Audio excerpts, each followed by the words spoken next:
ನಮಸ್ಕಾರ ಸ್ನೇಹಿತರೆ, ಈ ಒಂದು ವಿಡಿಯೋದಲ್ಲಿ ಕನ್ನಡ ಬಿಗ್ ಬಾಸ್ ಸೀಸನ್ 1ರಿಂದ 10ರವರೆಗೆ ಯಾರೆಲ್ಲ ವಿನ್ನರ್ ಆಗಿದ್ದಾರೆ, ಯಾರೆಲ್ಲ ರನ್ನರ್ ಅಪ್ ಆಗಿದ್ದಾರೆ ಅನ್ನೋದನ್ನು ತಿಳಿದುಕೊಳ್ಳೋಣ. ಸೀಸನ್ 1ರಲ್ಲಿ ವಿಜಯ್ ರಾಘವೇಂದ್ರ ಅವರು ವಿನ್ನರ್ ಆಗಿದ್ದಾರೆ. ಅರುಣ್ ಸಾಗರ್ ಅವರು ರನ್ನರ್ ಅಪ್ ಆಗಿದ್ದಾರೆ. ಸೀಸನ್ 2ರಲ್ಲಿ ಅಕುಲ್ ಬಾಲಾಜಿ ಅವರು ವಿನ್ನರ್ ಆಗಿದ್ದಾರೆ. ಸೃಜನ್ ಲೋಕೇಶ್ ಅವರು ರನ್ನರ್ ಅಪ್ ಆಗಿದ್ದಾರೆ. ಸೀಸನ್ 3ರಲ್ಲಿ ಶ್ರುತಿ ಅವರು ವಿನ್ನರ್ ಆಗಿದ್ದಾರೆ. ಚಂದನ್ ಅವರು ರನ್ನರ್ ಅಪ್ ಆಗಿದ್ದಾರೆ. ಸೀಸನ್ 4ರಲ್ಲಿ ಪ್ರಥಮ್ ಅವರು ವಿನ್ನರ್ ಆಗಿದ್ದಾರೆ. ಕಿರಿಕ್ ಕೀರ್ತಿ ಅವರು ರನ್ನರ್ ಅಪ್ ಆಗಿದ್ದಾರೆ. ಸೀಸನ್ 5ರಲ್ಲಿ ಚಂದನ್ ಶೆಟ್ಟಿ ಅವರು ವಿನ್ನರ್ ಆಗಿದ್ದಾರೆ. ದಿವಾಕರ್ ಅವರು ರನ್ನರ್ ಅಪ್ ಆಗಿದ್ದಾರೆ. ಸೀಸನ್ 6ರಲ್ಲಿ ಶಶಿಕುಮಾರ್ ಅವರು ವಿನ್ನರ್ ಆಗಿದ್ದಾರೆ. ನವೀನ್ ಸಜ್ಜು ಅವರು ರನ್ನರ್ ಅಪ್ ಆಗಿದ್ದಾರೆ. ಸೀಸನ್ 7ರಲ್ಲಿ ಶೈನ್ ಶೆಟ್ಟಿ ಅವರು ವಿನ್ನರ್ ಆಗಿದ್ದಾರೆ. ಕುರಿ ಪ್ರತಾಪ್ ಅವರು ರನ್ನರ್ ಅಪ್ ಆಗಿದ್ದಾರೆ. ಸೀಸನ್ 8ರಲ್ಲಿ ಮಂಜು ಪಾವಗಡ್ ಅವರು ವಿನ್ನರ್ ಆಗಿದ್ದಾರೆ. ಬೈಕರ್ ಅರವಿಂದ್ ಅವರು ರನ್ನರ್ ಅಪ್ ಆಗಿದ್ದಾರೆ. ಸೀಸನ್ 9ರಲ್ಲಿ ರೂಪೇಶ್ ಶೆಟ್ಟಿ ಅವರು ವಿನ್ನರ್ ಆಗಿದ್ದಾರೆ.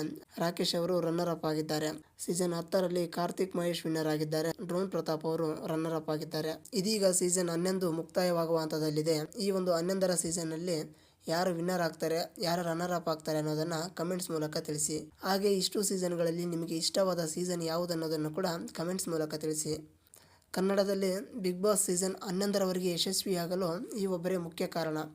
ಅವರೇ ನಮ್ಮ ಕಿಚ್ಚ ಸುದೀಪ್ ಅವರು. ಬೇರೆ ಬೇರೆ ಭಾಷೆಗಳಲ್ಲಿ ನಿರೂಪಕರು ಬದಲಾಗ್ತಾರೆ, ಆದರೆ ಕಿಚ್ಚ ಸುದೀಪ್ ಅವರು ಮಾತ್ರ 11 ವರ್ಷಗಳ ಕಾಲ 11 ಸೀಸನ್ಗಳನ್ನು ನಡೆಸಿಕೊಟ್ಟಿದ್ದಾರೆ. ಕಿಚ್ಚ ಸುದೀಪ್ ಅವರು ಯಾವುದೇ ದೇಶದಲ್ಲಿದ್ದರೂ, ಯಾವುದೇ ಶೂಟಿಂಗಲ್ಲಿ ಬ್ಯುಸಿ ಇದ್ರೂ ಕೂಡ ವಾರದ ಅಂತ್ಯದಲ್ಲಿ ಶುಕ್ರವಾರ ಬಂದು ಬಿಗ್ ಬಾಸ್ನ ಶೂಟಿಂಗ್ ಮಾಡಬೇಕಿತ್ತು. ಇಷ್ಟೆಲ್ಲ ರಿಸ್ಕ್ ತಗೊಂಡು ಕಿಚ್ಚ ಸುದೀಪ್ ಅವರು ಬಿಗ್ ಬಾಸ್ ಅನ್ನು ನಡೆಸಿಕೊಟ್ಟಿದ್ದಾರೆ.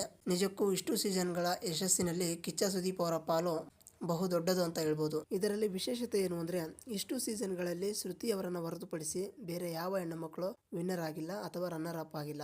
ಇನ್ನು ಮುಂದಿನ ಸೀಸನ್ಗಳಲ್ಲಿ ಯಾರಾದರೂ ಹೆಣ್ಣು ಮಕ್ಕಳು ವಿನ್ನರ್ ಆಗಲಿ ಅಂತ ಬಯಸೋಣ. ಇದಿಷ್ಟು ಈ ವಿಡಿಯೋದ ಮಾಹಿತಿಯಾಗಿತ್ತು. ಇನ್ನೂ ಇದೇ ಥರ ಮಾಹಿತಿಯನ್ನು ತಿಳಿದುಕೊಳ್ಳಲು ನಮ್ಮ ಚಾನಲ್ನ ಸಬ್ಸ್ಕ್ರೈಬ್ ಮಾಡಿ.